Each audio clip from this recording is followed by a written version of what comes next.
The mother is seen seated on the set of her TV show looking out at her audience. The son is in his bedroom typing at his computer. Mother speaks to the unseen audience. Son speaks as he types into his computer. Father, unseen by son, stands in the doorway of son's bedroom, lost in thought.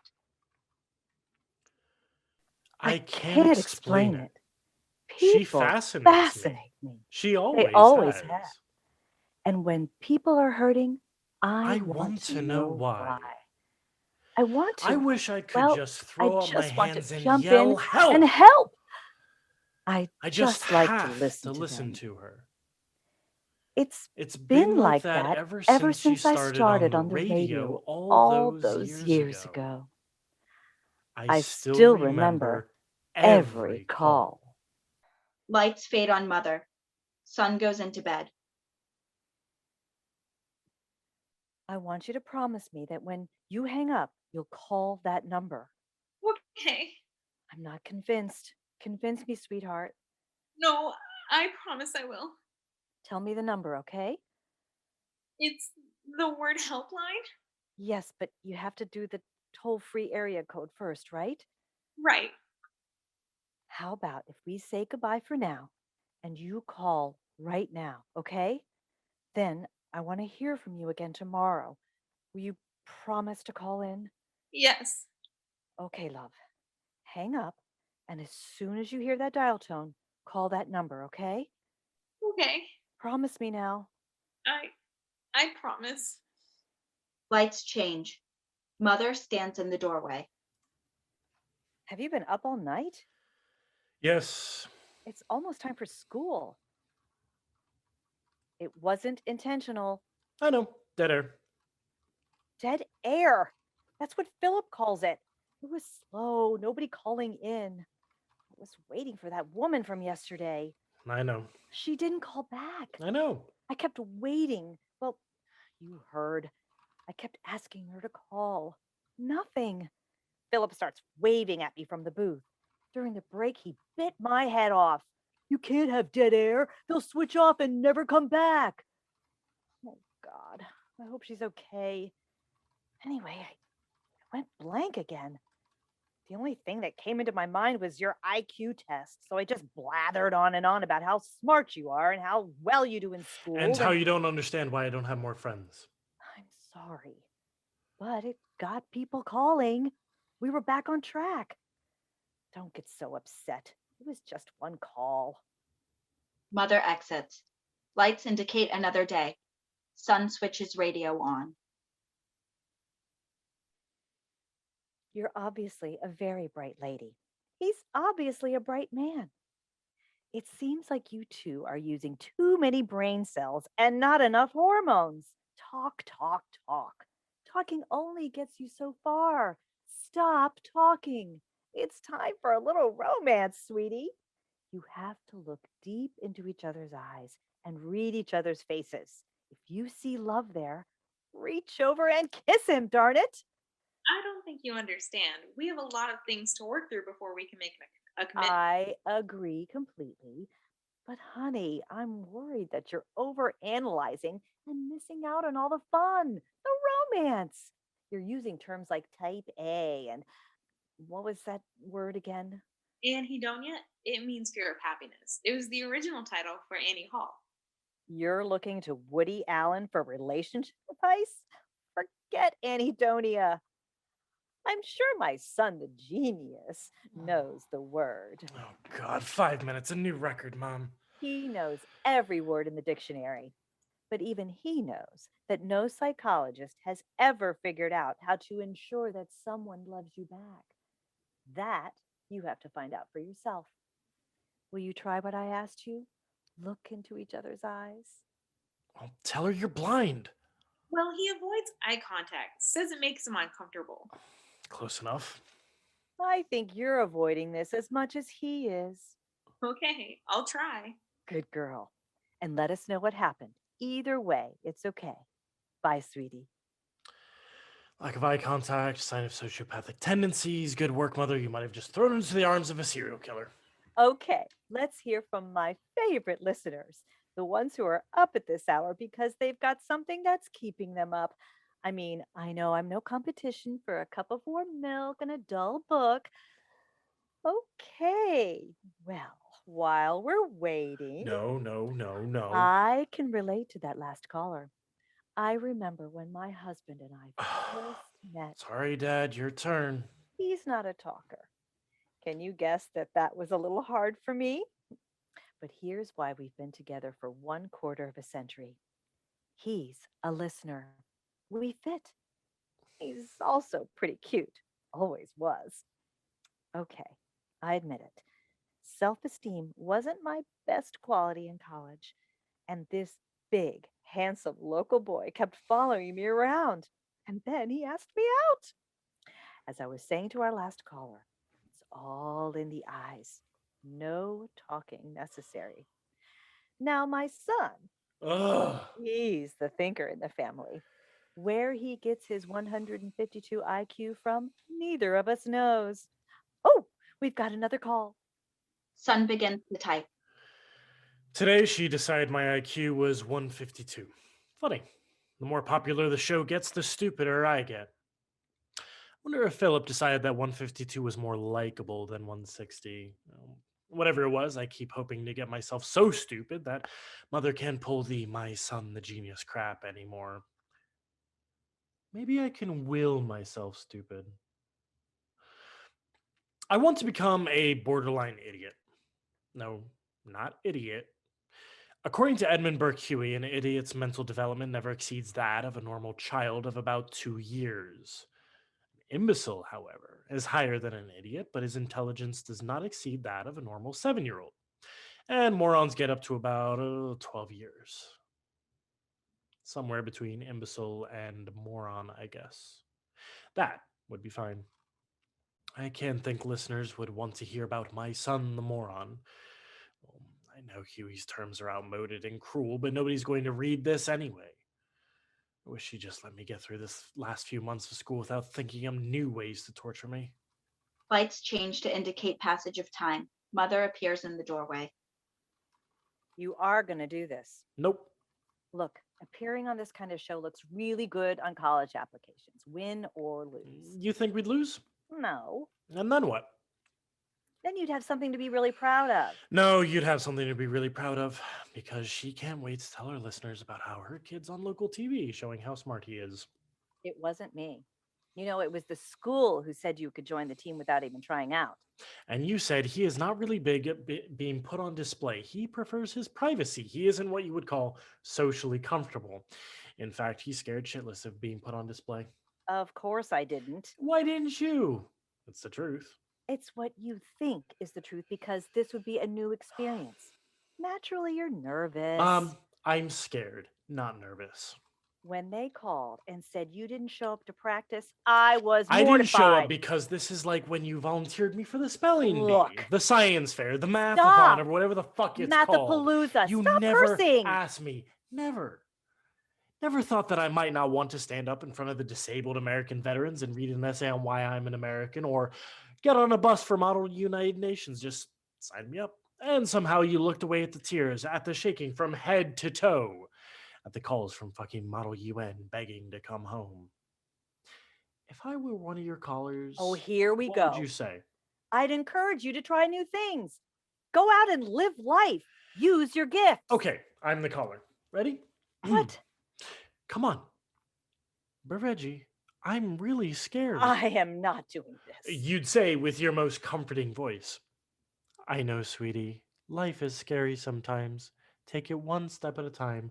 Don't go on TV and show your entire community what a nervous breakdown looks like. Part of life is reaching your potential. Unlike other poor souls, you Reach my have... potential. Yes. Oh, come on. You just need fresh material now that your radio show has gone national. Stupid radio show. Ugh. Hey, do not use that word. This is your opportunity, not mine. And aside from the achievement, you might just make friends with your teammates. Lewis. Lewis's only talent is that he can do algebra in his head. And Sandra can recite every emerging nation in their native languages. Other than that, Oh, wow. You are a snob. I'm what? A snob.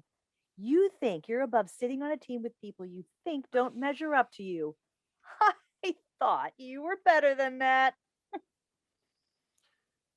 Very good try. You almost got me. I am not a snob. I actually hope Lewis and Sandra are my replacement go all the way. Jennifer Lou. She's my replacement? That's what Mr. Kellner said in his message. What message? On the voicemail, he said he was kicking you off the team for not showing up to practice, and Jennifer Lou would replace you. Good. Done deal. Of course, it's not a done deal. I'll call him right now and tell him you're very sorry that you'll show up for practice tomorrow. God, I love Mr. Kellner. What? Go ahead, call him. I will. Can I listen in? Why? Mr. Kellner yanked me out of class this afternoon and said, "Young man, you've been very disrespectful to your team. I can't have anyone who thinks he's too good to come to practice. I'm replacing you." I say, "Thank you." He says, "Don't be smart with me." I didn't try to convince him that my gratitude was sincere. I just said sorry. But here's the kicker. He says, "This is final. Don't think that just because your mom is famous around here that I'm going to back down. There's a lesson in it for the both of you." I'll call him to explain. Mother exits. No, no, no! Son goes back to the computer and furiously types away. Father tentatively knocks at the door. No, not now. It's me. Go away. I just want to talk to you. Oh, I hate her. Okay. I just can't. Hey, come on, let it all out. Stop patronizing me. I mean it. Okay. You never do anything. Okay now. God, what is wrong with you? What? You don't even know what she's doing to me. What's she doing to you? What she's doing to me? She is. She's what? Oh, come on. Now, I understand your mother and Oh, you understand. You think you understand. Yes, you just don't understand. You're right on schedule. For God's sake, don't turn this into one of her easily solved family crises. He's just being a typical teenager. Okay, you're not typical, but you're acting like a teenager. I am a teenager. Actually, you're acting like a child. What? You're being childish. Why? Because I'm about to finally get out of school and that bitch has found one more way to torture me? Father comes close to slapping him, stops short of hitting him. That word won't happen again. Fuck you. Now, do you want to know why I'm here? Nope. It's not because your mother told me to be here. That I believe. And it's not because I want to plead her case. Take her side, you mean? Okay, take her side. Are you going to take my side for once? Yes, as a matter of fact. Why? Because I agree with you. And I think enough is enough. And I agree with you. She was making this more about her than about you. And one more thing, I just wanted some time with my kid. Ugh. I know. Pretty awful, huh? Look, we don't have to do anything. We don't even have to talk. But I thought it was important to let you know that this time I saw your side and you're right. This time, huh? Yes. But every other time I was wrong? No, but I didn't speak up. And why didn't you? Because the two of you completely baffle me. I mean, each in your own way, I'm baffled. I mean, sometimes I think, be the father, be the grown-up. And I look at you and I want to guide you or punish you or praise you. I mean, it's like a chess game. And I think of my move, and by the time I've made it, you've got a completely different move already planned. I didn't mean to imply that. I know. Look, you're smarter than me. I didn't mean to make it I sound. know, but you are. And I'm proud of you. And so is your mother, but listen, you won the last round. You didn't have to go to the academic show. Thanks to Mr. Kellner. Okay, but maybe this time you could just give in. I just don't want to give her another soundbite about her son, the genius. Oh, too late. I mean, the audience already knows that you graduated at the top of your class and are the youngest graduate at your school.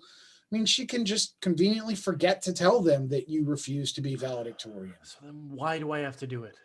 Look, you don't have to do it, but it would be... Strategic capitulation. Well, I was going to say a good idea. I get that it must be hard. It is. No, I was thinking about how it must be hard to be smarter than your teachers. It's torture, if you want to know the truth. Believe it or not, I can relate. Yeah, your dumbass towny father once knew more than his teachers. When? Guess. Woodworking? Oh, no, geometry. Really? Yes, really. Look, we got the geometry textbook at the beginning of 8th grade. I don't know. For some reason, I actually cracked it open. I mean, more than I normally did with your grandma yelling at me.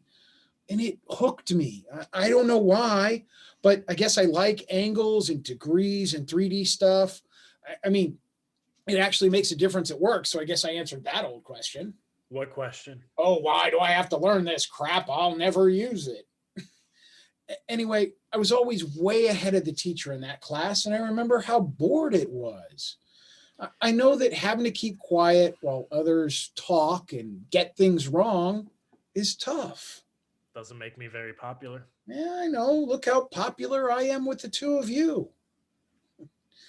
I guess you're afraid it's going to be like that in college, too, knowing more than your professors? Can I just take some kind of equivalency test and prove I know whatever they plan to teach me in 4 years? But college is a lot more than classes. So you see me playing beer pong in a frat house, joining the marching band. Well, if you wanted to, what about work? Why should I work? What? Why should I work? Everybody works. No, they don't. Well, everybody should. Why? It gives you independence. You have a sense of yourself. You contribute to the world. You mean make money? Well, that's part of it. I don't need money. She makes enough. Your mother and I can't support you for forever. Why not? Well, for one thing, we're not going to be around for forever. Are you telling me I'm out of the will? No, but, well, you should want to be independent Why? because it makes you a grown-up. Doesn't she get to be a grown-up? Okay, will you stop with the she? Look, can I possibly make a deal?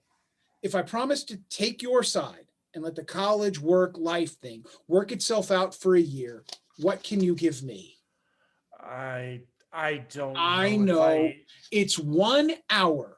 And yes, she can proudly go to the airwaves and crow about her son, the world's youngest valedictorian.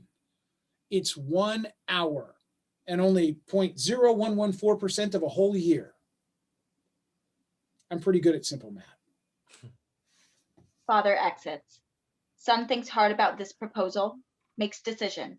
He puts on a cap and gown and moves into a spotlight. There's this funny syllogism about being a valedictorian. A syllogism is when you give two premises that are related and find a true conclusion based on that relationship. If A equals C and A equals B, then B equals C. Sorry, most of you probably already know that. Sorry, but there are false syllogisms like this. All straight A students must be very smart. All valedictorians are straight A students. Therefore, all very smart people must be valedictorians. Of course, this is not true. Many very smart people in this room didn't get straight A's, and the ones who didn't can't all be valedictorians. And on top of all this, the one skill a valedictorian needs is the ability to get up in front of a large group of people and speak well. As you can see, this is not a skill I possess. This whole experience is very hard for me.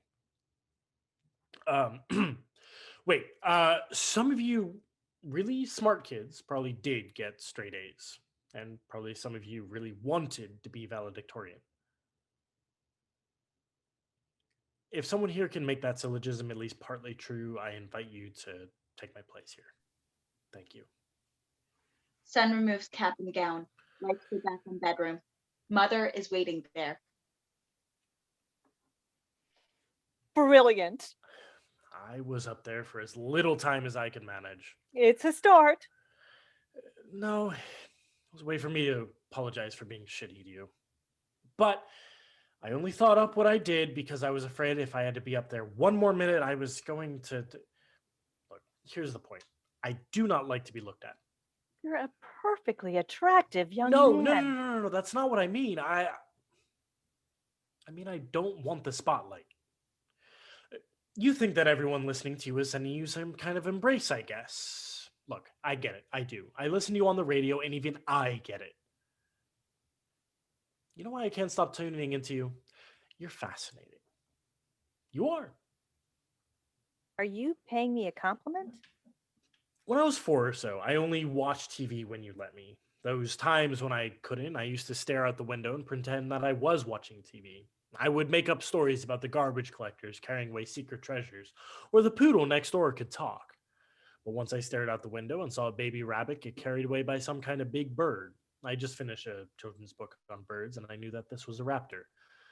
It looked like a hawk, and the way that it killed the baby rabbit made it a hawk. Hawks kill their prey with their claws, falcons only catch them in their claws, they kill them with their beaks. Anyway, the attack was very fast at first. The hawk appeared out of nowhere, and then boom, it caught the rabbit. I wanted to change the channel, but I couldn't. It scared me. But I kept watching as the hawk kept swooping and diving, each time tearing at the rabbit. I couldn't hear anything. I was so used to the TV that I almost reached for the remote. I finally realized I had to open the window. I thought rabbits were mute, but I kept hearing these little screeches. At first, I thought it was the hawk. Now, may have been for all I know at first. But at some point, it was the rabbit.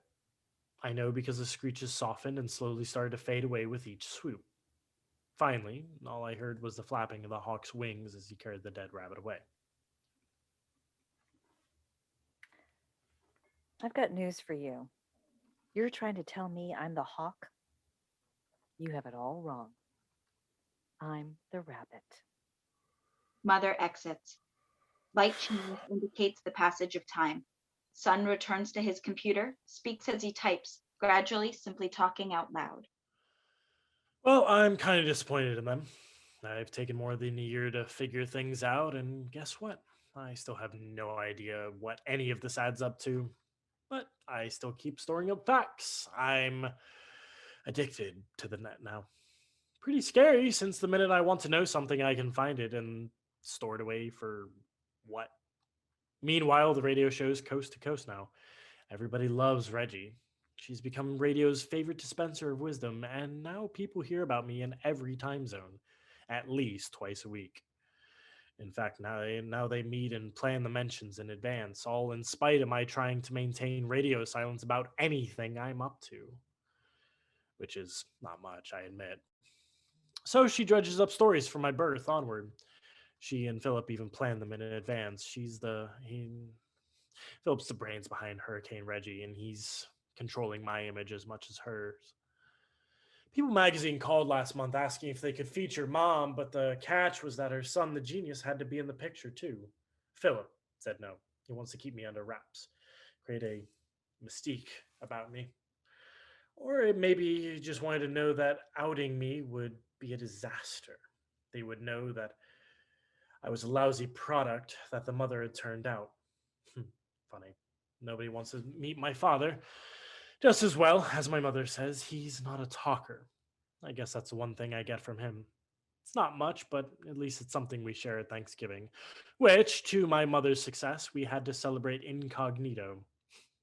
Oh, we could have stayed at home, but my mother's cooking is, shall we say, not up to roasting a turkey with any success. And even though nobody knows what their beloved Radio Reggie looks like, her name has become as popular a brand name as McDonald's. As soon as anyone hears she's in the supermarket, they swarm. Even she needs a break from all that love, so we just got back from Amish country for Thanksgiving. We were the Franklin family from Rockport, Maine. Like being in the witness protection program. The family enters the bedroom. Father stands in the doorway, Mother setting down some suitcases, and Son falling onto the bed. You never fail to surprise me. After years of finicky eating, you actually ordered the shoe fly pie. Ooh, I can use this. Mom, don't. No, I have a lot of callers whose kids won't eat what's put in front of them. I can give them hope. Because I ordered a plate of congealed molasses. It's a real life example. The reason I've gotten this far is because I'm real. My examples are real. People can relate to our life. Really? Do most families spend Thanksgiving as a fictitious family from New England? By the way, who came up with our name? Philip, Ugh. you of all people should love Philip. If it were up to me, I'd show you off to the world. But The mystique. I know. Philip knows the medium. He's a genius. Hey, listen, I'm sorry that we stayed inside and watched football. I know you wanted to do some outdoor things. It's fine. I had my research to do. Yeah, what was it you were so interested in? I have a special guest coming in next Wednesday. I wanted to read her book. Since when do you have special guests on your show? It's not for the show, it's kind of an audition. For what? Well, if you like TV so much, you should like this. She produces a paper from her purse. Son picks up the paper and scans it. Oh God, no. What? You're really going to do this? What? You're gonna take away my one pleasure. You're gonna ruin What? television for me. Father grabs the paper and reads. Oh, Hurting my feelings, you know. Both of you. it's a real tribute to all you've done, but TV's a whole different ballgame from radio. It's cutthroat. Thank you for your support. No, I mean it. You won't have a moment to yourself if you go on TV. They'll be hustling you all over the country to promote this thing. They'll turn you into something you're not. What even is she? I told the syndication people that I would like to take this with me over the Thanksgiving weekend and talk it over with my family, that their input was critical. Critical is right. Well, I'm just thinking of all of us. I can see that we're going to have to talk about this some more when you've had some time to think about it. Hey, by the way, I noticed there weren't a lot of young men at the inn. What's that Amish thing that boys do? Go out into the world for a year? Rumspringa. I knew you know that. Too bad you can't go on Jeopardy and win $1 million. If I wouldn't go onto that local TV show, what makes you think I'd go Wait a onto minute. national? No, you can't. I'm in television now, and they have a rule against family of TV people winning money on game shows. So much for discussing it tomorrow. Can you just take a day to reconsider? I will if you will. Lights up on the set of Mother's new TV show. 2 empty chairs. Good morning, everyone. You're in on the beginning of Reggie's new adventure. You've loved her radio show for years. Now you get to see and hear her. Before we start taping, we need to know that you can tell Reggie how much you love her. Can I hear it? Audience applauds politely. You can do better than that, can't you? Louder but still polite applause. That's better. But now here she is herself, so let's really show some love. Mother takes her seat on the set. Thank you so very much. Gosh, there you are. Well, I just want to say that I'm very excited to be here with you. You know, after all those years on radio, I have met some very special people. They started out as callers, and then, well, we ended up as friends. I'm so very happy to introduce you to one of my most memorable callers from my local days. She called in one night to talk about a relationship that wasn't going very well. Let's see how things have been going for her lately. Please welcome Lori Nettles. She enters, hugs Mother, and sits as the audience applauds. I can't thank you enough for being my very first guest. My pleasure. Let's catch everyone up. Here's a little bit from our first conversation way back when. The conversation is heard. I don't think you understand. We have a lot of things to work through before we can make a commitment. I understand completely, but honey, I'm worried that you're overanalyzing and missing out on all the fun, the romance. You're using terms like type A and what was that word again? Anhedonia, it means fear of happiness. It was the original title for Annie Hall. You're looking to Woody Allen for relationship advice? Back to Mother and Lori on the set. Now, let's keep it G-rated for daytime TV, but what did you realize after our call? We didn't really express ourselves physically. We just, as you said, talked and talked. But one night we just sat on the couch and smiled at each other. It's actually harder than people think. In fact, I called in a few weeks later and said it wasn't working. She did. Boy, I really thought I'd failed her. But then you said something very powerful. You said, maybe you're just not meant to be together. And I started shouting, you don't really know me. You don't know him. He's the love of my life. You should have heard her. She really gave it to me. I did. And then you said, I said, have you told him that?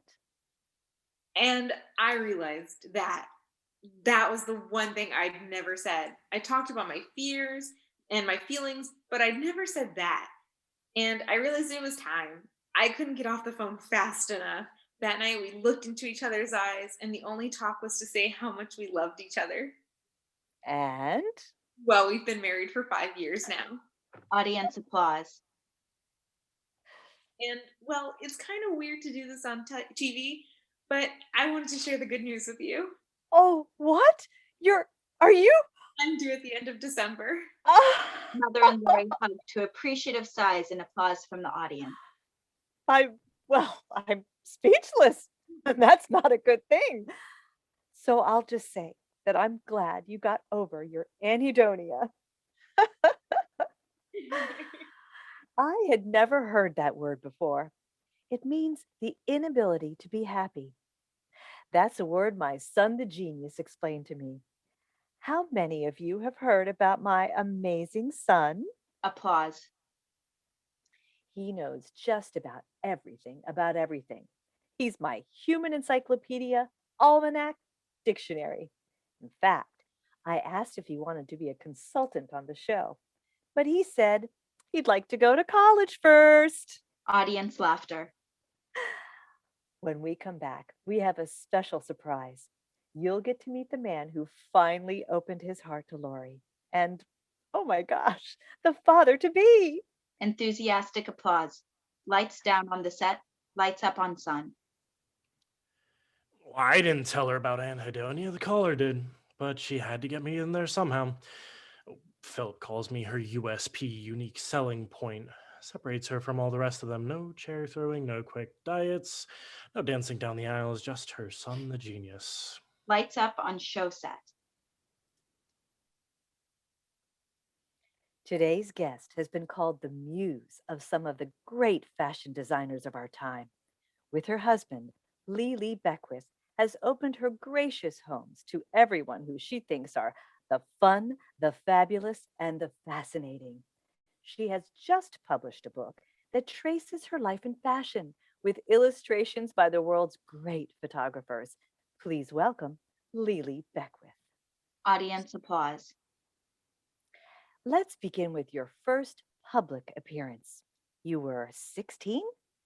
15. It was a fluke, really. Mother treated me to a mother-daughter luncheon at Bergdorf's. Well, it wasn't a luncheon at all. It was a fashion show. With the luncheon afterward, I was entranced. Someone covering it for Vogue snapped my picture. Well, I was suddenly called Debutante of the Year. I hadn't come out yet, but the name stuck. So by the time you actually had your debut, you were already a fashion model. Not a professional model. I was never paid. I just got sent these marvelous outfits to wear at public occasions. Were you chaperoned? Oh, yes. My mother was my date until I was 17. And you never went to college? Alas. Speaking of college. Lights up on Son in bedroom watching his television. Here it comes. You know I was going to update you. Oh, for Christ's sake. He's still weighing which college to go to. I know. But taking some time off is okay when you're the youngest high school graduate in your school's history, right? Well, he's just overwhelmed with choices. His counselors told him to aim high. So I said, start applying in New England and work your way down south. Audience laughter. I think we may put up a map and show all the places where he's been accepted. And feel free to email us with your first choice of college. Lily, did you want to go to college? I suppose. Most of the girls in my school went, but I was already engaged to my first husband. Federico Stempi. That's right. He was absolutely divine looking, and I was swept away. By the time we divorced, it was rather too late to think of college, and 6 months later, I was married to Fritz. That's Franklin Eastwood, the banker. Financier, yes. He's the father of your adopted daughter. Yes, And are you and she as close as you were with your mother? I adore her. Getting back to your book. Thank God. I thought we were going to end up listing all my husbands. What struck me looking at all the photos was how little you've changed over the years. Oh, I hope that's not true. You think you've changed? Oh, of course. Hairstyles, hemlines. No, I was speaking about your figure, your face. Oh, well, it's the least I can do. In what way? These marvelous men designed these glorious clothes and jewels just for me. It would be betrayal if I became some sort of frump. Do you have a secret for looking so beautiful? God, this is a new low. Well, I certainly tone up and only drink black coffee and have Melba toast for breakfast. And now I know you'll criticize me for this, but I must admit I still smoke to curb my appetite. Oh, no, not a good piece of advice. Yeah. Does your husband have a favorite photo of you? He always liked me in the emerald cut and ruby and diamond necklace. I'm seeing wearing them several times in the book.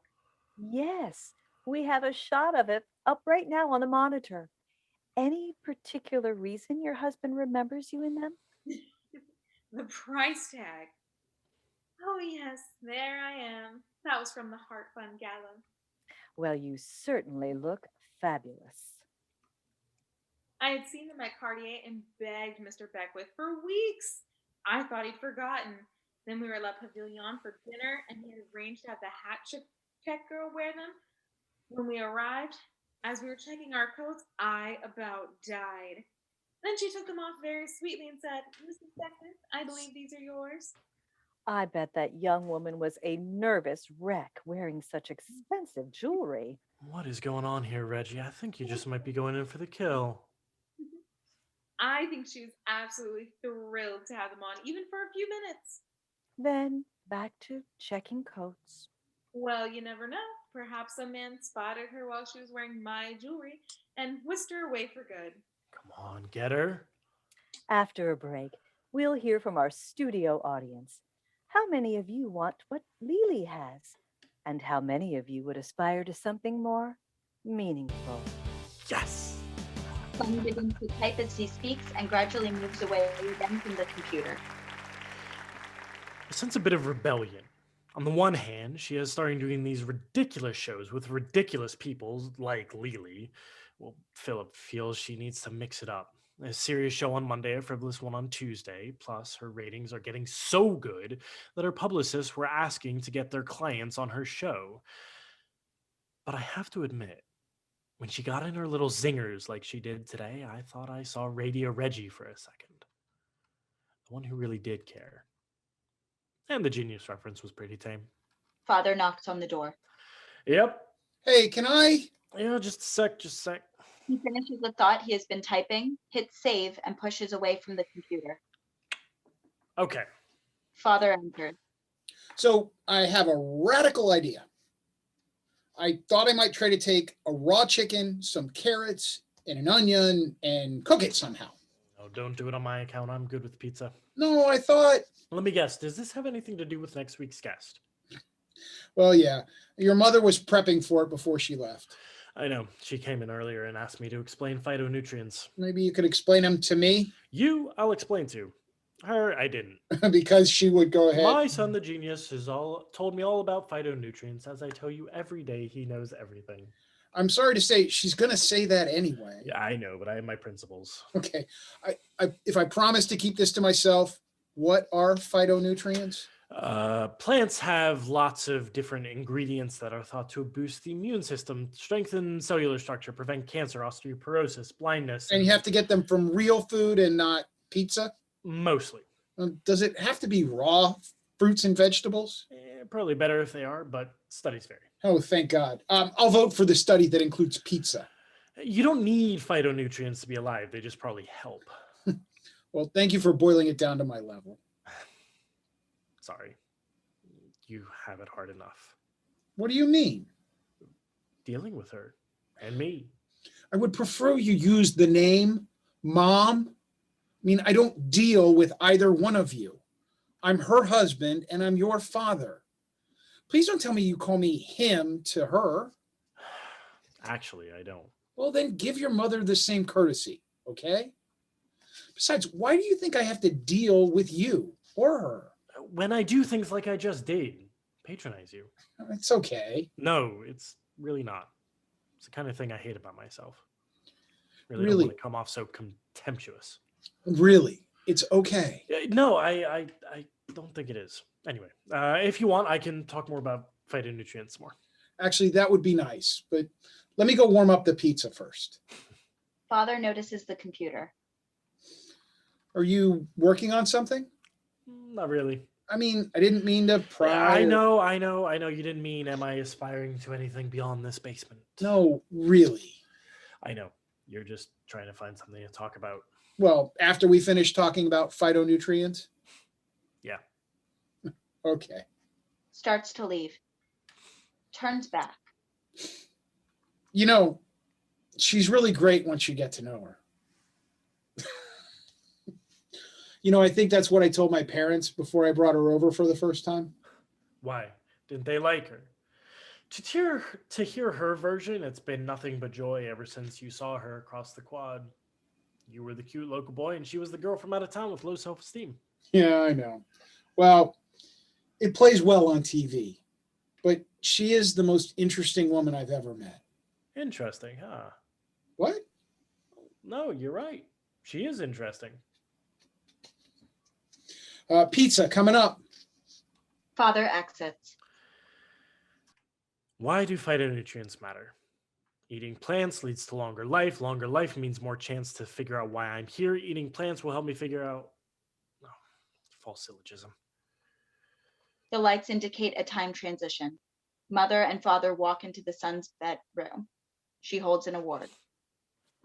So, what do you think of your mother now? I'm wondering how your Best show is news either... and information show host. How it's either news or information. Thanks. We're proud of you. Well, I do want to thank you for taking time out of your busy schedule to sit with me and awkwardly kiss my cheek when they announced my name. Well, you know I'm not good at these things. I'm sorry, really. Thanks. So, who'd you beat out? You know all about it. You know everything.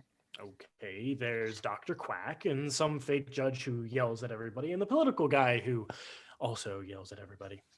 They were asking about you. Who? Everybody, weren't they? They were. One producer said, I feel like I know your son. I can even picture him. But his description was pretty off the mark. Well, he wasn't far off about the eyes. True. He said he knew your eyes would be very intense, that you probably didn't blink or look away much. No, I meant that he probably had your eyes. Oh, right. Well, that's what I remember. Well, he said he wished he had a son like you. And you put him wise. No, I didn't. I said I was proud of you, of both of you. And then he said he wanted to meet you. And you looked around the room acting as if searching and then said, oh, he must have slipped away. He was just here. I did not. You are not some figment of my imagination. You're real. Oh, am I? I said that you were at home. And he pressed the point and said, I'd really like to meet this genius. Something like that. What did she say? Your mother is right here. Okay. So what did you say? I said, I hope so too. I'm just verifying. Is that what she said? Stop. Yes. Well, and then she said that, Someday he'll do the show since all of America's dying to meet him. words to that effect. You'd be great. No, I wouldn't. Because that kid is truly the figment of your imagination. He is not. Let's just say that you let every viewer imagine who he is. I've got it. Why don't you tell everyone that you really have two sons? One, a genius who's adorable and witty and telegenic, and the other one is me. Stop. Why not just create another human being? Why endure the embarrassment of having a weird kid like me? Your fake kid can have an even higher IQ, 170, 180. That would really reflect well on you. Two geniuses, smart mother, smart kid. You were not weird. Everybody is shy at first. Look, even I had to go through media training. They teach you how to be relaxed on camera. Really? Well, here's the thing. You have to want to be on camera. Stick to the fantasy, kid. He is not a fantasy. Sits I down. talk about He you, holds his the temples, which are person who throbbing, has and a starts to lose his phenomenal balance. talent. Father He's goes to wasting him, that steadying talent. him Am back I not onto his agreeing to feet. be thrown into the Mother pool? I stares bet at you him don't tell that one on for air. quite a while. No. Bet you don't. I bet Philip has tried to book somebody who believes in throwing little kids into the pool, and you set him straight. Off air, of course. You just didn't like No, to I swim. couldn't swim. There's a difference. But you listen to the experts. Keep throwing him in. Back in the pool, kid. No, please, I'm drowning. Really? No, you're not. Stop being silly. Don't struggle. Float. Float. Please don't throw me in again. Back into the pool. Float, God damn it. You're fighting too much. God damn you. Why don't you float? All right, I am stop. never gonna float. I am Calm down. never gonna float.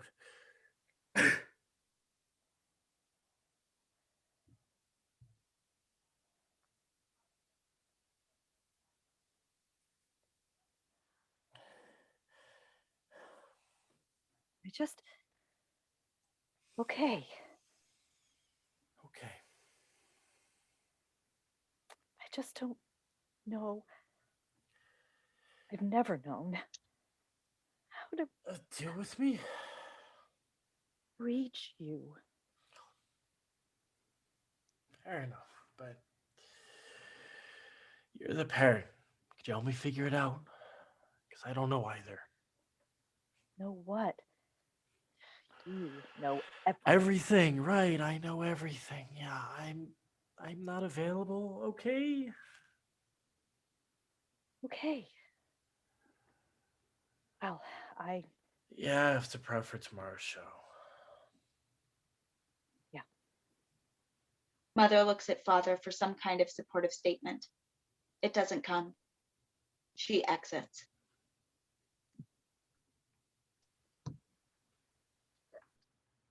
Are you okay? Yeah, I think I just forgot to eat today. Well, you got to watch that. I mean, Chinese takeout is fine. are you sure you're okay? Yeah. Father takes a last look of concern. Exits. Lights up on Mother, who is on her set with the guest, Dr. Kolodner. It is obvious from the lighting that they are on the set preparing for a show, but that the audience cannot hear them. Dr. Kolodner is adjusting her lavalier microphone in preparation for the taping of the show. is this your first TV appearance? No, Oh, so I don't need to walk you through the basics. such as. Well, don't look directly into the camera. Just look at me. Let the camera people do the work. Stay relaxed. Lean forward with your hands on your lap. It may feel awkward, but it makes you look more engaged on camera. Anything else? Mother looking over notes. Your publicist is good. I have the list of suggested topics, and she's made sure you're wearing camera-friendly colors. Jewelry isn't distracting. Have you read my book? As a matter of fact, I have. I always read my guests' books. Did you understand it? Yes, I understood it. Some of the local TV people I've already endured hadn't read it. Makes them and me look ridiculous. I've read the book. Good. You seem a little hostile. I would rather be doing something more meaningful, but I understand the rules of my contract. Yeah, it would help though if we seem to have a rapport. Why? It makes for better television. Okay, well, we don't have to be best friends, but trust me, I've been doing this a long time. It's better for your book if there's, well, some warmth. Can I ask you, who watches this program? What? I'm trying to figure out if anyone who watches this is likely to buy my book. That's the end game, isn't it? Well, certainly those women who are stay-at-home moms should feel validated. Hmm. I guess my publisher's people actually know what they're talking about. Your point of view, your research is very interesting. You said you read my book. Yes, Good. Will you challenge me? this isn't intended to be an ambush, Dr. Kolodner. What do you mean? I'm not out to make you the bad guy. I didn't think I was. I think you make some valid points, and I'll open ask open-ended questions so you have a chance to get your talking points. Talking points. Yes, the publicist gave me some, as if I don't know my own book. No, it's not that. It helps people get out the most important ideas clearly. Sometimes my guests get a little flustered once they know the camera's on. Why? I was told you can edit this. Yes, but we don't have all day with the studio audience. We can stop once or twice, but we usually don't like to interrupt the flow. What a charade. Excuse me?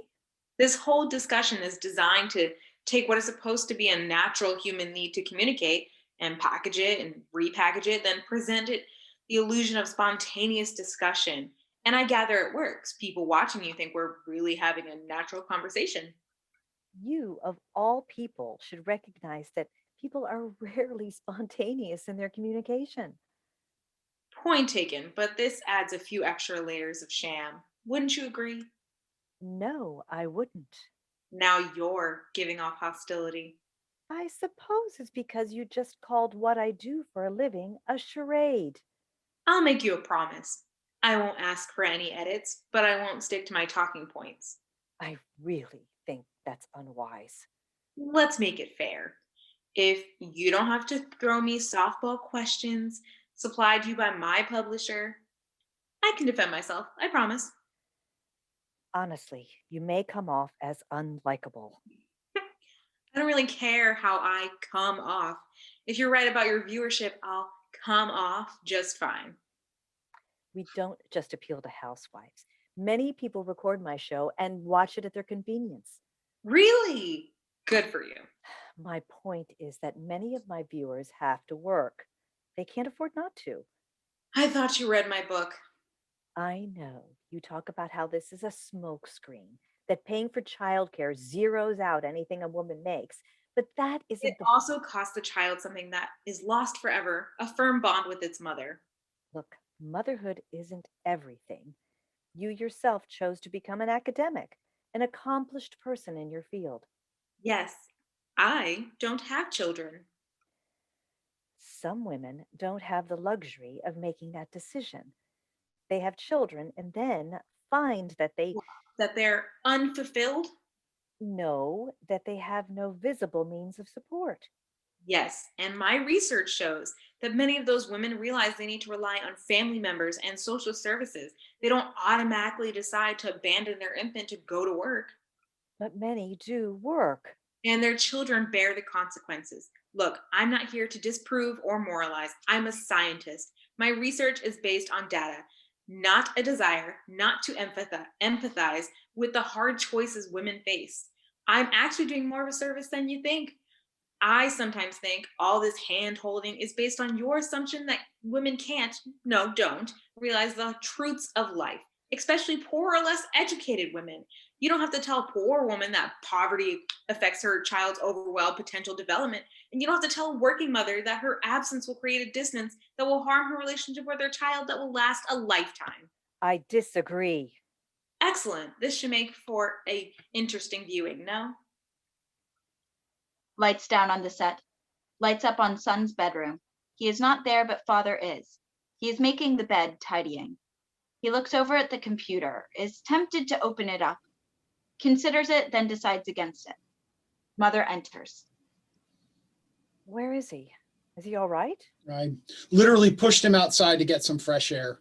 I was worried about him. I mean, that spell he had. I doubt he'll be gone long, but at least I got the windows open. It's amazing how it still smells like a high school kid's room.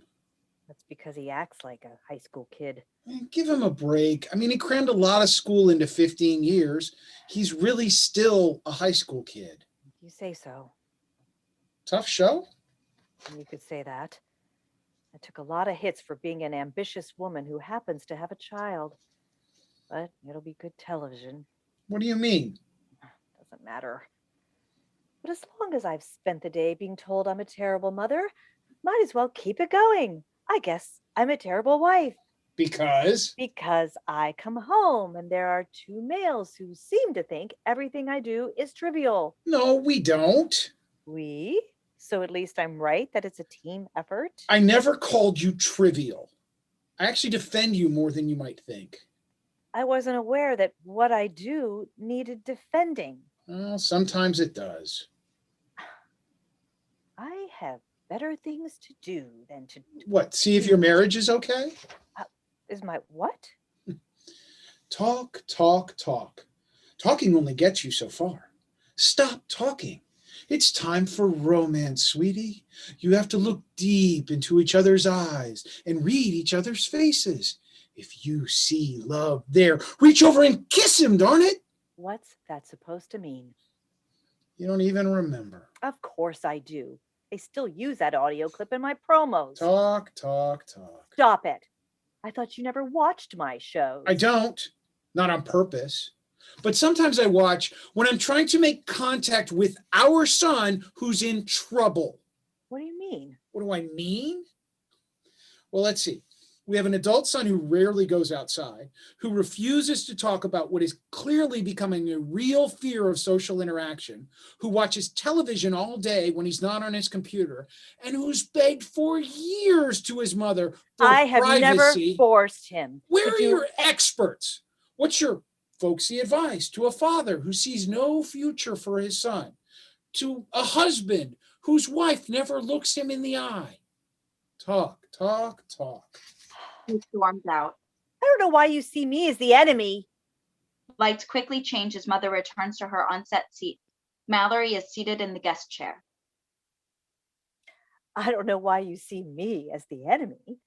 Because you think you're a victim. And my dear, I'm here to tell you, after covering some of the worst places in the world for women, you are no victim. I don't see myself as a victim.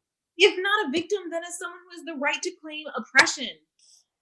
I think every woman has the right to claim some kind of oppression, don't you? Have you run for your life because your own family has approved your execution? Have you been mutilated because you were born into a culture that sees that as your destiny? Did you have to marry someone picked out for you at birth? Do you know real pain, real deprivation? No, of course not. I would never put myself on the same plane as women who face day-to-day terror like that. But in a sense, you do. How? By devoting all your shows to trivial matters and making women think they've got it so hard. Do you think things like domestic abuse or suicide are trivial? No, but I think for every so-called serious show you do, you stuff our heads with nonsense like beauty tips and ways to declutter your closet and other junk like that.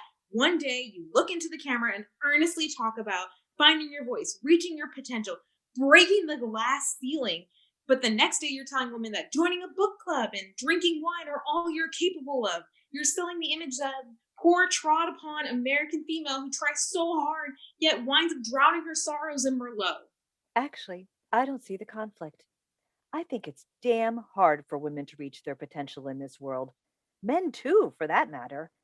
And I think sometimes it's really okay to open up a box of cookies and wash them down with Merlot. I think life is hard. Oh my God, I can't believe you think you're exploring the harsh realities of life. Where are guests who really get out and face hardship? I have you on. Doesn't that count for something? It could be a start. To what? Convince me that you and your producer will book guests with things to say. What constitutes those things? I'd rather you tell me. I'm concerned that you don't really know what's real. Well, well, if my son, the genius, were here, he could explain that the notion of what is real has been debated since the Greeks. He would rattle off the different realities of Plato, Descartes, Sartre. Gosh, I think some of his brains are rubbing off on me. If you can stop pandering to your audience for a second, Could you maybe at least tell me what you think is important in life? Feeling safe, health, love. So, where are your shows about child soldiers, about needless deaths due to ignorance and apathy? As for love, that's a luxury that many of the people I've met in my travels couldn't even define. Why don't you risk not getting your customary waves of applause and show your audiences some truths that might make them uncomfortable? Can I catch any kind of break from you? Lights up on son's bedroom. Mother is now caught between two interrogators, Mallory and her son. Like what? Like, maybe I sometimes present topics that might be intellectually valid by people who might be contributing something to the conversation. Lights down on the set. Mother enters son's bedroom. You learned that phrase somewhere. What phrase? Contributing to the conversation. In fact, I did. In college, from which I graduated summa cum laude. Is this about me not going to college? It's not about you not going to college. Although that 1 year has suddenly turned into 3. Yes, and It's I not had- about you at all. You know, it's possible that you might have gotten some of your intellectual prowess from this pathetic sellout known as your mother. Okay. I'm successful. I'm honestly trying to help people. And yet, you'll never guess what the publishers are calling my book. What book? She takes out a manuscript from her purse and throws it on his desk. What's this? Read it. That's not the title. Tell me that's not the title. My Son, the Genius. You wrote this. Yeah? No, ghostwriter. But I approved it.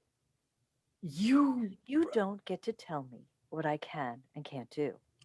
even if it's me you're talking about. It's me I'm talking about. But you're the, USB. I guess. Everyone thinks of me as the one with the, Catchphrase. I was going to say, amazing child. So this is about me. It's about your life as it relates to mine. Then why is it called My Son, the Genius? I'll tell you why. Because it's a symbol of how my success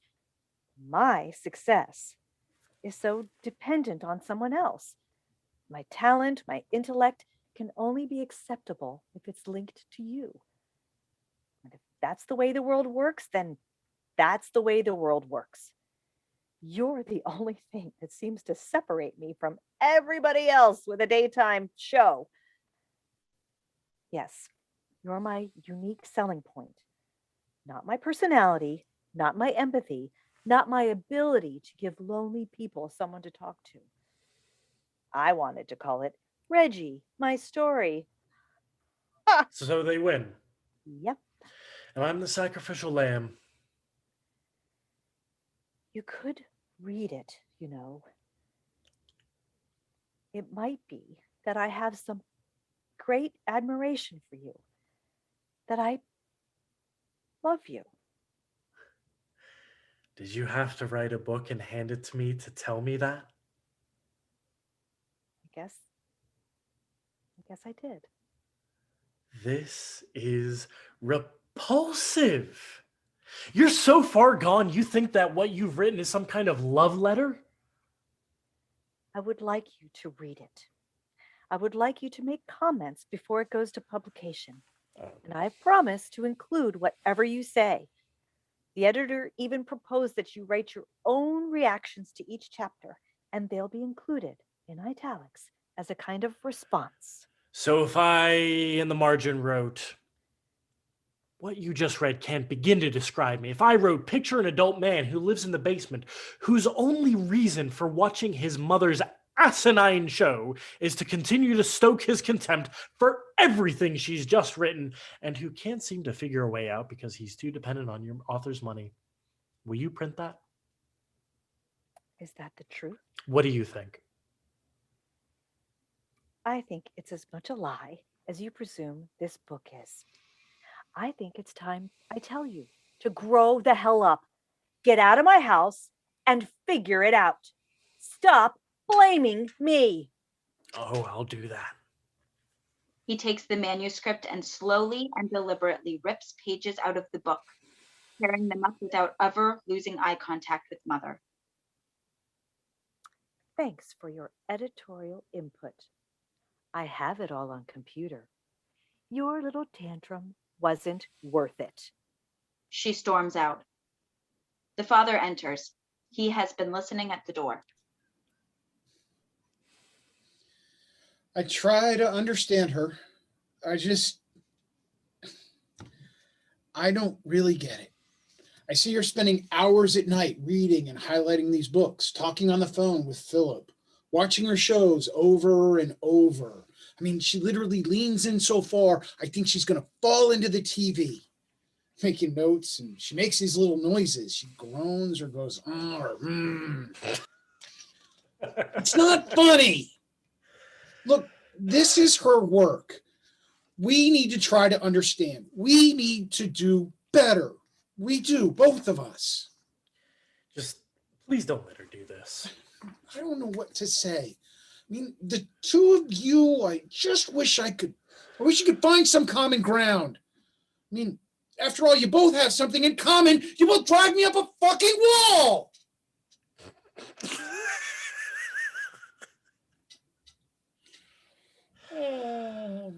I'm sorry. I worry about both of you. I mean, I've told her for all those adoring fans out there, there are also some pretty crazy ones, and she just shrugs it off. And I worry about you too. I do.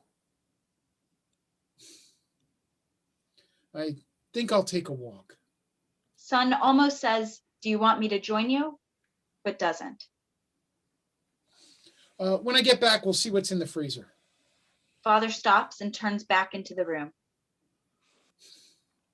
Why do you watch her show if it causes you such pain?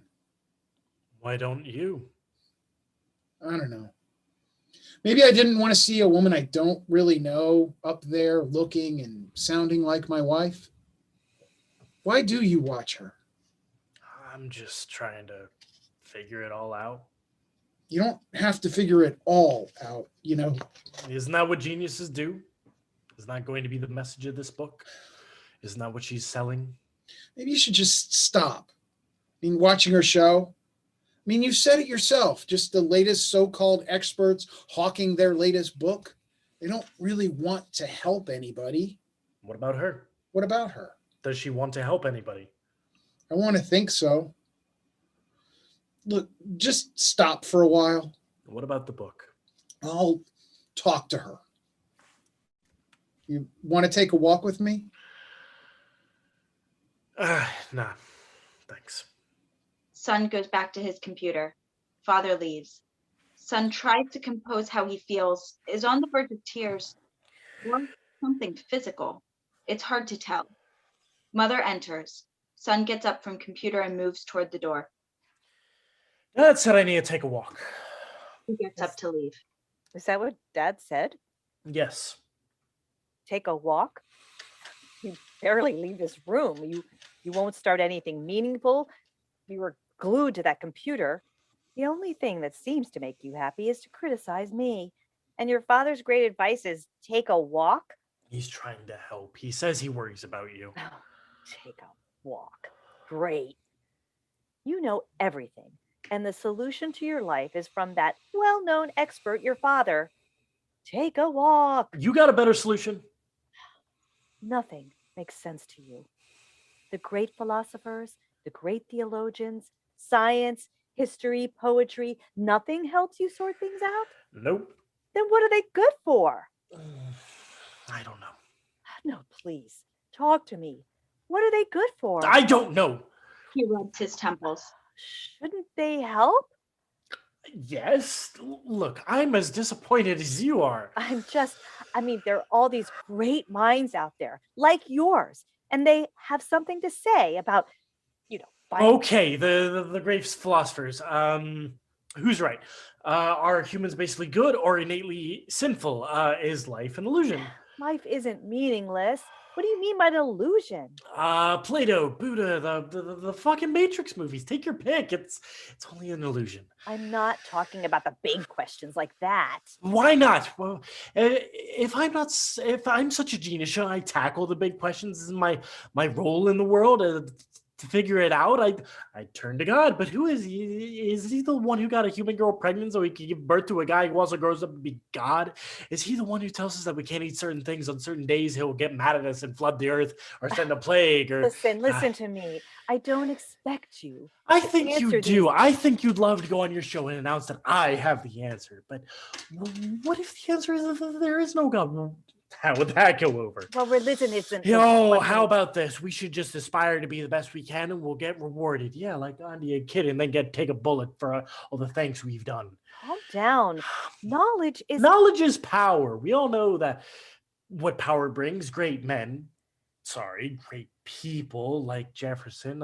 He was a genius, right? Wait, no, he raped slaves. History helps us, right? Really? So we're all clear on Hiroshima. It was good, right? Stopped the war early. Good, triumphed over evil. So good can incinerate hundreds of thousands of people, innocent people. Yeah, let me think that one through. All I meant was that you have the power to decide what you. No, I don't. I have the capacity to take in useless information and do absolutely nothing with it. You don't have to do anything with it, but you have to appreciate your gifts. And I don't have to do anything with it. Is that my mother talking? You don't have to do anything with it. God, you and your show. It's all about doing something. Cause and effect. What? Cause and effect. Your livelihood, your existence depends on you selling the people the possibility of a logical outcome.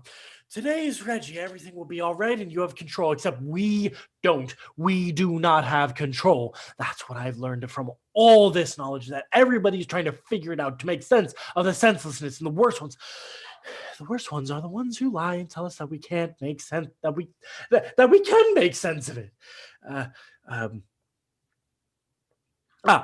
Do you know who Adele Davis was?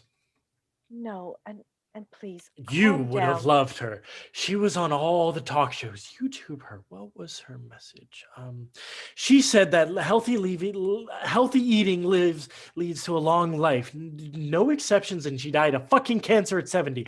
Before she died, somebody asked her if she would admit that she was wrong. She said, "Oh no, she was right. Healthy eating leads to a long life." Except that she realized that she started too late. She was dying because she ate junk food as a teenager. See, before she saw the light. So it was her teenage years that killed her. She had to find a logical reason why she wasn't living to 100. It all makes sense. I get it. I do. Everybody wants answers. I do. I just don't. Oh, what's going on? I don't know. Um. I'm calling 911. He takes out the dials. Oh. He collapses.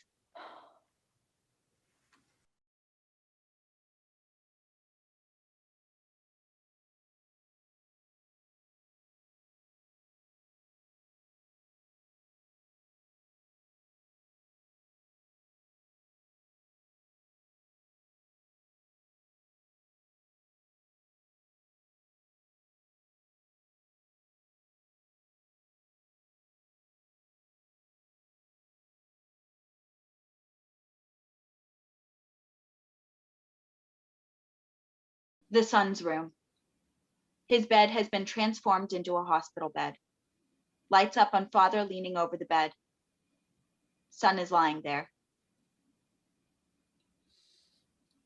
I know you can hear me. I know you're still with us. They're not quite sure what has happened, but that's a good thing. It could be anything. It could simply be that you were dehydrated or that you had a little TIA or something. You'd be proud of me. I know what TIA stands for. It's trans-ischemic attack. You know that, I'm sure.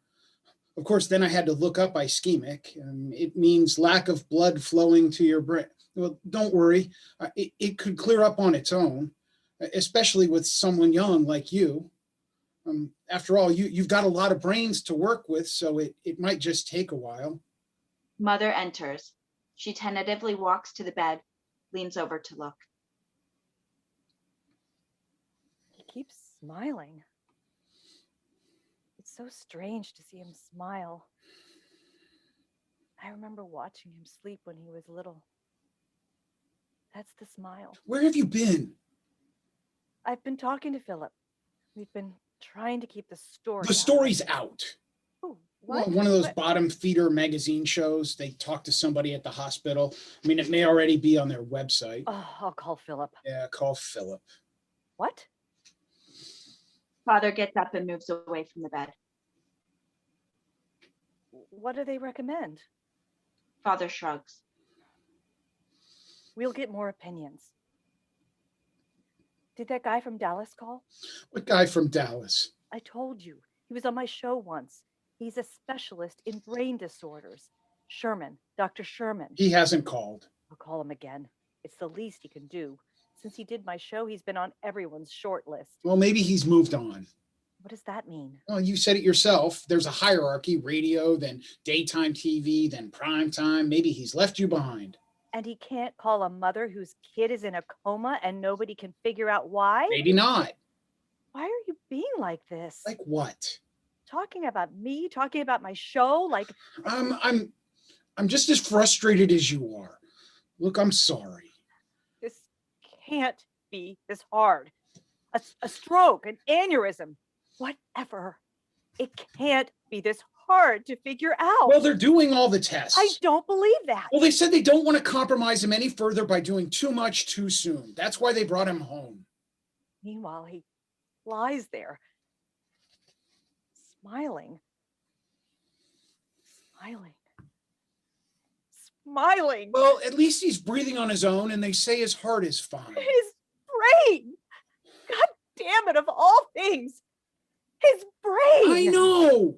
It's like some kind of sick cosmic joke. I know. What if everything in that beautiful brain of his isn't there anymore? Well, it's not the time to think about that yet. Lots of people come out of episodes like this. The damage, we just don't know how much damage. Episodes. God, it's like I can't get away from TV talk. Well, you are what you are. What is that supposed to mean? Nothing. I Look, just only meant- want somebody to tell us what is going on. I want answers. I don't think that it's fair of you to go on about. Okay. I'm sorry. I'm sorry. I'm gonna call that goddamn Dr. Sherman. I don't care if he's in the middle of surgery. He better pick up his goddamn phone, or I am Or going what? to. Nothing. I have to go. There is an awkward pause as both seem to want to say something of comfort. Mother leaves. Father takes his place back at the bedside. Lights up on Mother's TV show set. We see her take her usual place next to Dr. Moore. Mother takes a moment to compose herself into her TV persona and then turns to the camera and audience and smiles. Thanks for joining us today. So, what if what you do becomes what you are?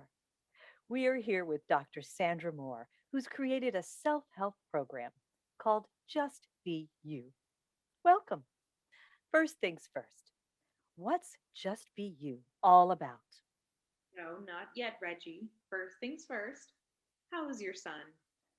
Oh, well, we're hopeful. As a matter of fact, a guest from last year's show has generously offered to come up and help.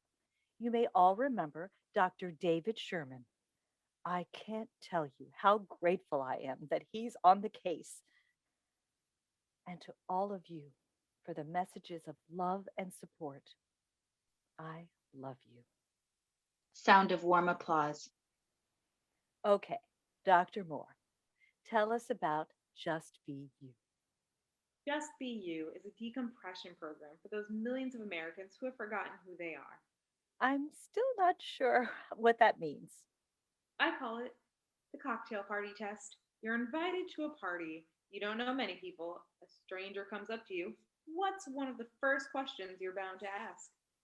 Where's the bar? Audience laughter. No. Most people start with, what do you do for a living? Oh, I'm not sure I would do that. What would you start with? Well, I would ask things like, where are you from? Or how do you know our host? Things like that. Then you're more in touch with who you are than most people. I don't know about that. But what's wrong with identifying yourself with what you love to do? Ah, you've just made a huge leap of faith. You said love to do. How many people love what they do for a living?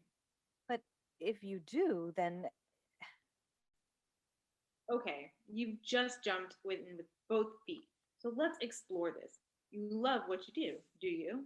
absolutely. What do you do? Well, I'm doing it right now. And what is that? I'm hosting a daytime talk show, Is that what you're doing? aren't I? What do you actually do to host a daytime talk show? How many hours in a day are you hosting a daytime talk show? Oh, well, when I say hosting, I really mean preparing to host as well.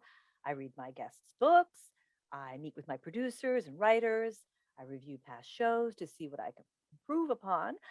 I tape promos, I make personal appearances. Now we're getting somewhere. So, what do you actually do? All of those things, right? Yes, but the end result is this show, which I am the host of. And you love it. Oh, I do.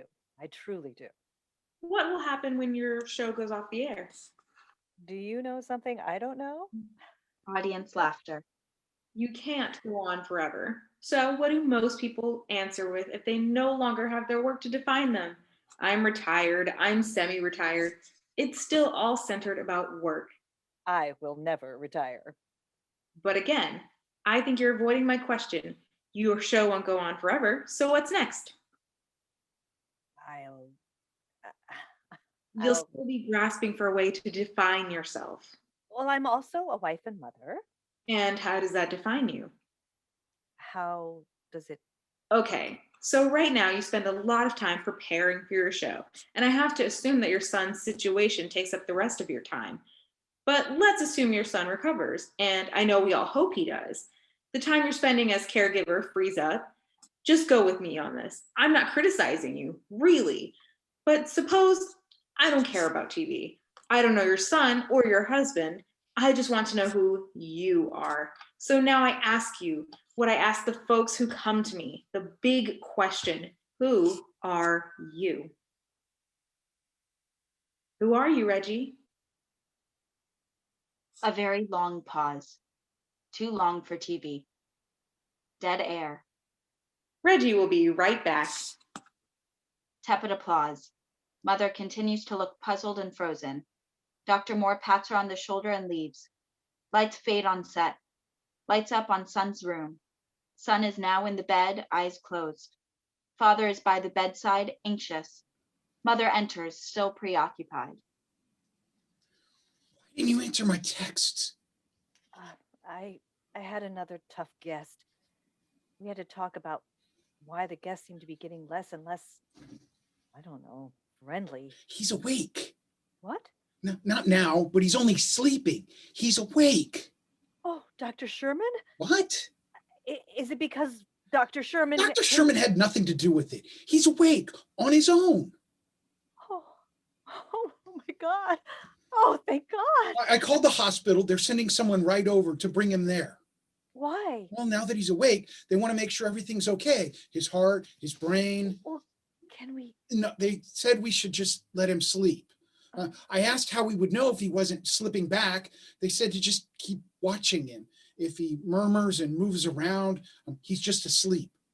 When are they coming? They're on their way. Oh, I see it. I do. He's not just frozen in that smile. He's. Oh. I think he's going to make it. Back and we're back. We're back. We're Fade. back. Announcer's voice is heard in the darkness. And we're back. It's the moment everyone has been waiting for, the miracle everyone has been praying for. Ladies and gentlemen, please welcome Reggie and her son. Ecstatic applause. Lights up on Mother's TV show set. Mother walks out, slowly helping Son, who looks bewildered and walks haltingly. As she helps him into the guest chair, the audience is going wild. He looks out, a look of fear on his face. Why are they standing up? They're just so thrilled. Why? You're real.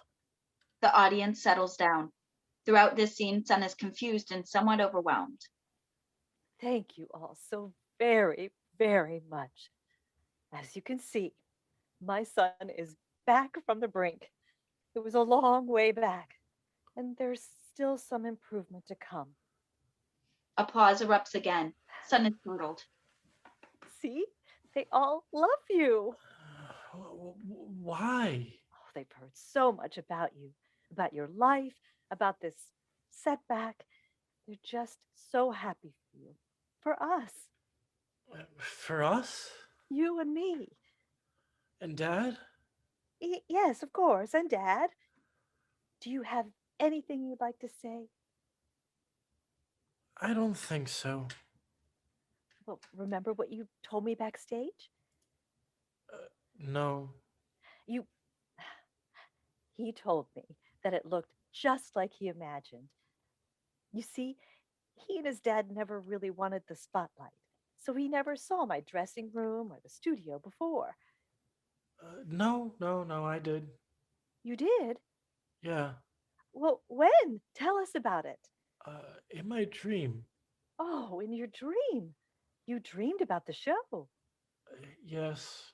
Ah, so, I guess all kinds of dreams are coming true today, small ones and big ones. Applause. I wish we could stay longer, but the doctor said this was just enough to perk us both up, and you have. We're going to take a little break, and when we come back, we'll talk to that miracle worker, Dr. David Sherman. Stay with us. Applause and music. The lights on the set dim a bit to indicate they're off the air. Mother goes to remove Sun's lavalier microphone. He flinches, then lets her remove it. I think that should do it. Let's get you backstage. I did it. Yes, you did. I did it. It was scary, but I did it. I told you, nothing to be scared about. She starts to lead him off stage. But I don't have to do it anymore, do I? They stop. What? Are you happy? I'm just happy you're all right. Okay. Okay. They leave the set. As the lights come up on Sun's bedroom, father, mother, and son enter. Mother and father helping an obviously exhausted son. Can I lie down? Sure. Gets Sun into bed. How do you feel? Tired. Yeah, I'm sure you are. Sun drifts asleep. Are you ever going to listen to me? He's all right. It was just a little overwhelming. Yeah, a little. I'll bet Philip loves this. Huh? America's bravest woman, bravely facing whatever we're facing. No. No? No. He's worried. I'm worried. You're kidding. He's worried about our family? About me? About you or the show? Okay. Whatever. Between that Dr. Moore thing today, the audience wants something, and I don't know what it is. I've been letting them down, I think. Jesus. The latest self-help shyster really rattled you. Okay, the knives are out. Look, you're really popular, which means more people want to knock you off the top spot. But this is not about your show or your guests. Today it's about your son. Can you possibly see the difference? No, I have to think about this. He looks intently at father. She seems to say something, but doesn't. What? Look, in my defense, I told the producers it's not going to happen. But I have to ask. I don't believe you. I will not go on that show. Sweeps Week is coming up. They need something. They want to know what's been going on during all this. This will help other people. It will. We can talk about how this has affected our whole family. Both of us. You. No. I swear to God, I just said I'd ask. Okay, you asked. God damn it, stop! Have you ever stopped to think about what it would really be like having me on the show? We would. Philip would script it however you want. No. I can't believe that after everything you know, that you can't see how stupid. I know you hate that word, but that's the word. Sorry. Stupid. Go ahead. Ask me a question. What? Ask me a question that you would ask me on the air. What is it like having me for a wife? He looks at her. He considers all kinds of answers. At one point, it's clear his look reflects, do you really want me to tell the truth? You see? Terrible idea. Dead air all over the place. Let's try something else. Let me interview you. Stop. I'm trying to be helpful here. I mean, I think that Dr. Moore and Talk About Ratings has you spooked. I mean it. Did she ask you specifically what you love about what you do? We didn't get that far. Okay, then I'll ask. What part of this bizarre job do you actually love? Gee, that was certainly unbiased and objective. Okay. I'll put it another way. As an interested bystander, I have to say that I don't see what there is to love. Mother looks at son, sleeping. When he came along, it scared me. Yeah, it scared me too. I was afraid I wouldn't know enough to help him. Get him into special classes. Make sure his gift wasn't squandered just because I didn't know enough to help him make the most of it. What does this have to do with loving your job? Because I'm talking about my gift. I have a gift and I'm using it. And you two laugh at me or fight me. It's like you think that my special gift was nothing. So if it's bizarre to you, I don't really give a damn. I don't give a damn if you laugh at me or ignore me or minimize what I do or point fingers at me as if I'm the problem. Because you and he are not the only two people in this world. And a hell of a lot of other people listen to me when I talk to them. Yeah. And you know what I love?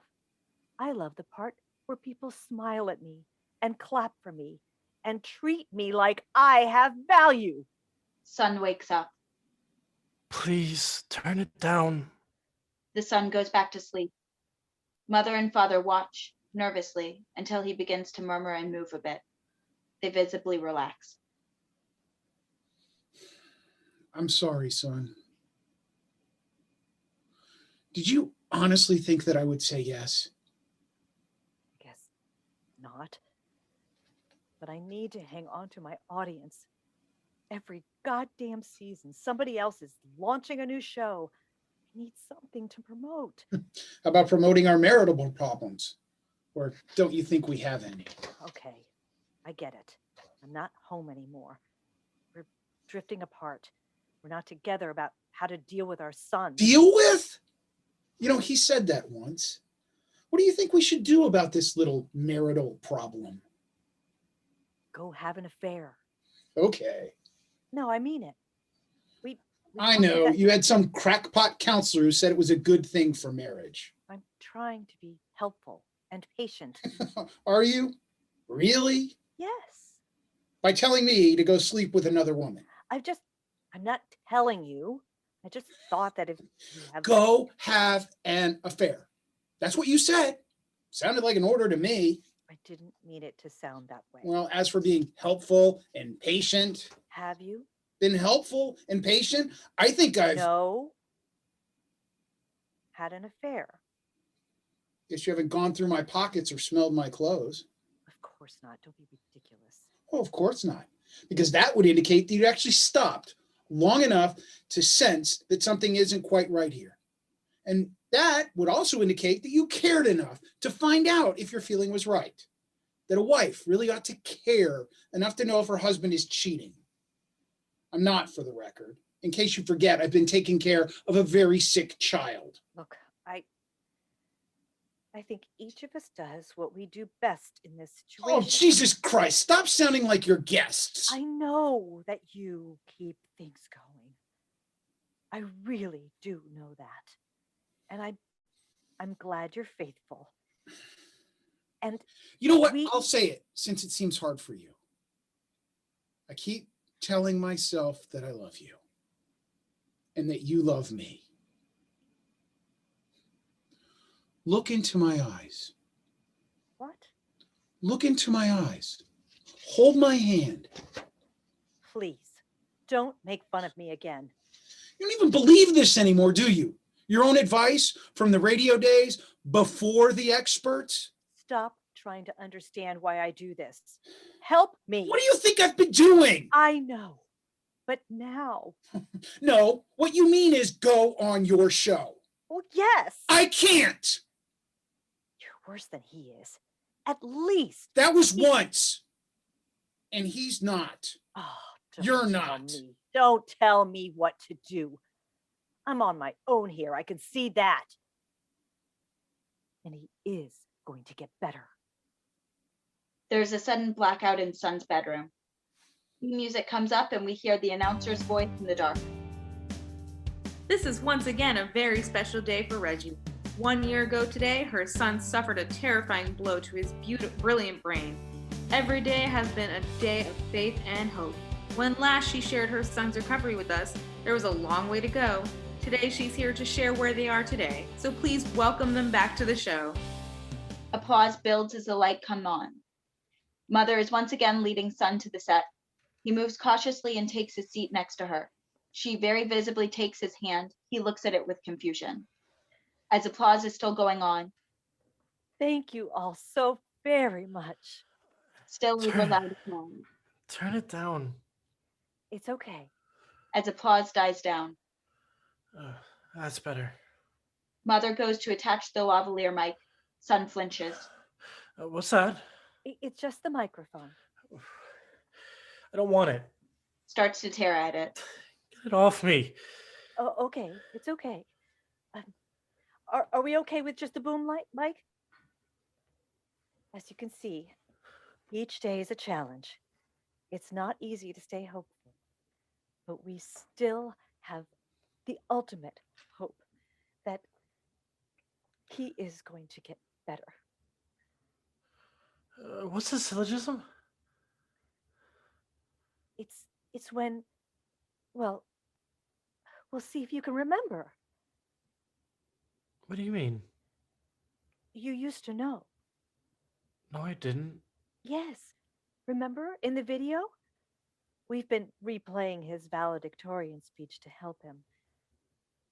You said it in your speech, the one at school. Where's Dad? He's here. No, he isn't.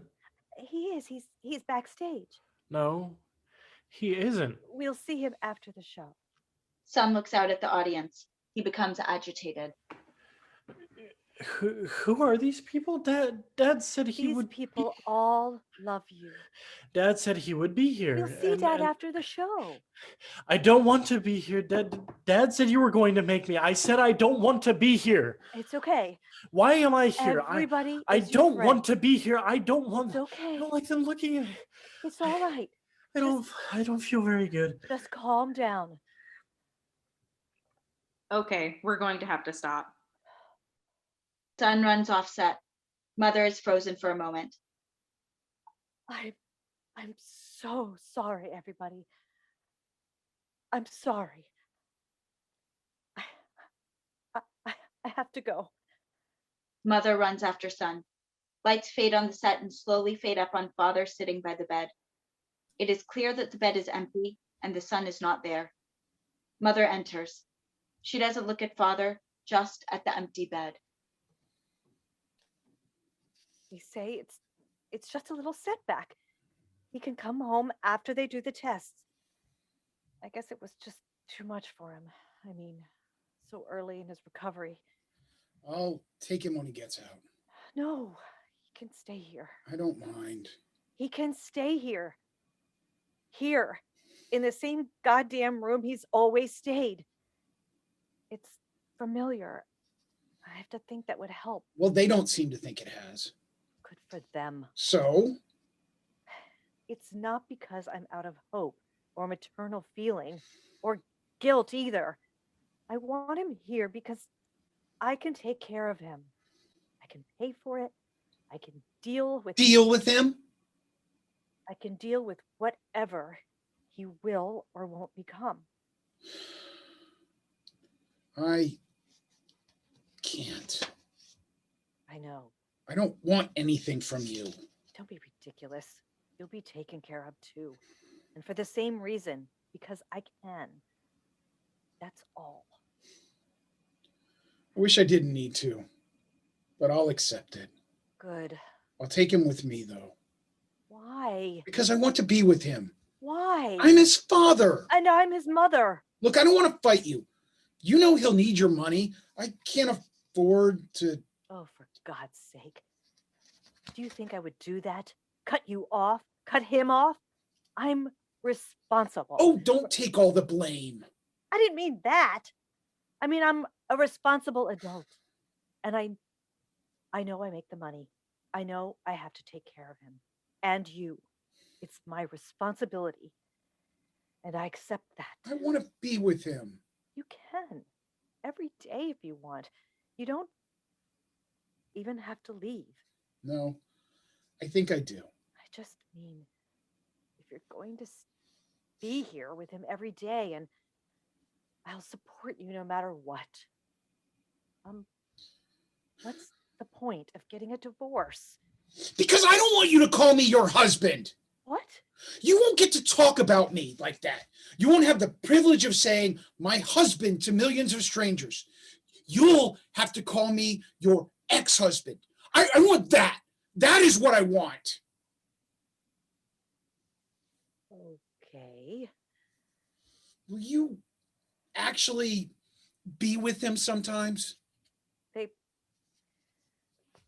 I'm not sure if my being there is helpful or not at this point. But you'll try? Yes, I'll try. They say he probably doesn't remember much about what happened to him that day, if anything.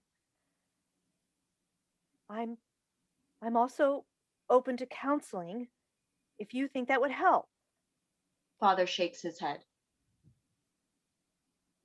Well, I think I'll do counseling. Anyway, regardless, there's always hope. There is. The brain sometimes heals itself. After all, he's back. It's got to take a while to. There's always hope. Listen, I'm pretty tired. You stay. I just need to go upstairs and lie down for a while. Stay. Wait. I think he did it. Did what? This. I think he did this. No.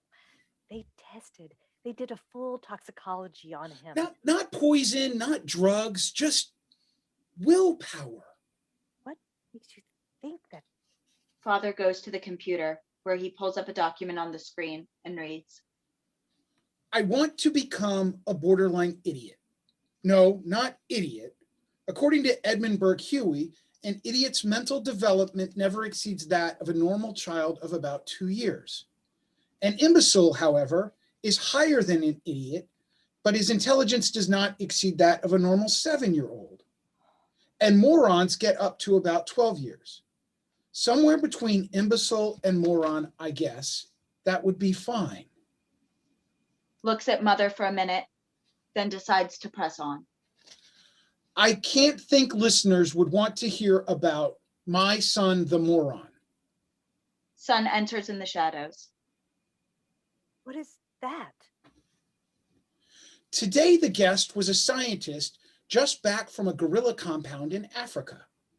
Scientists looked uncomfortable, as usual. Slumming, Clowning, but promoting some book.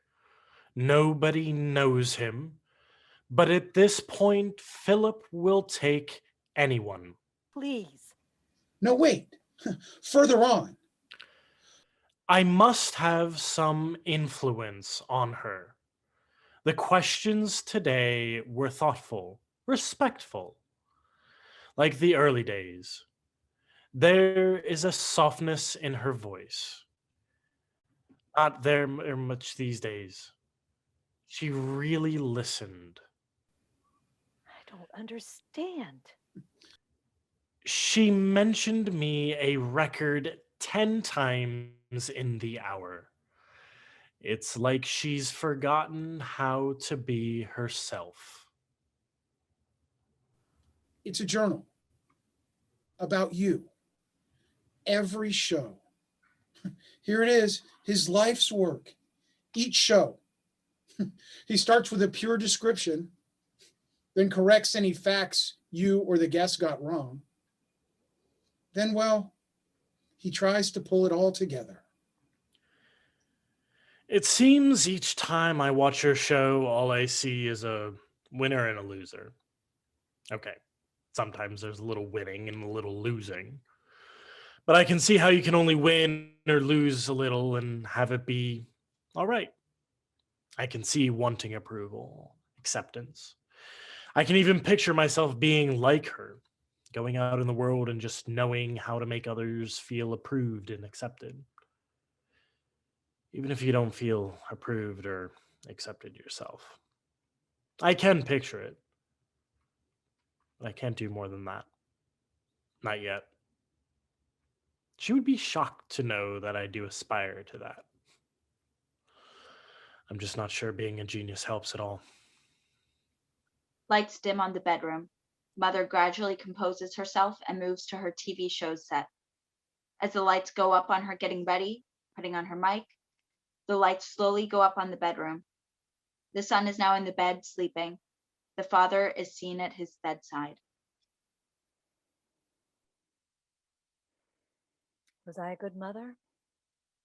Every mother asks herself that. When my ex-husband left me, that was really not what I expected. No counseling. I got counseling though, about what to do with my son. But when my ex-husband left, he was clear. No counseling. I didn't think I could make it. But it was you who made the difference. Your emails and posts and letters. You got me through. I realized what family can mean. It can mean a collection of people who seem like strangers. But when something like this happens, we come together. And my guests, oh my God, how wonderful to have experts like we've been able to have on the show. How to deal with grief, how to move past a toxic relationship. As we've lived through this terrible, terrible time together, I have realized something I want to share with you. I think I'm a better person. I think I ask better questions of my guests because I'm not standing on the outside anymore. My questions come from my own need for, well, if not answers, at least an explanation. Each person has to walk a path. My poor son, my genius, as you remember, as so many of you have read in my book, there was just something in him. I wonder if I'll ever know. But I know more than ever that I have you.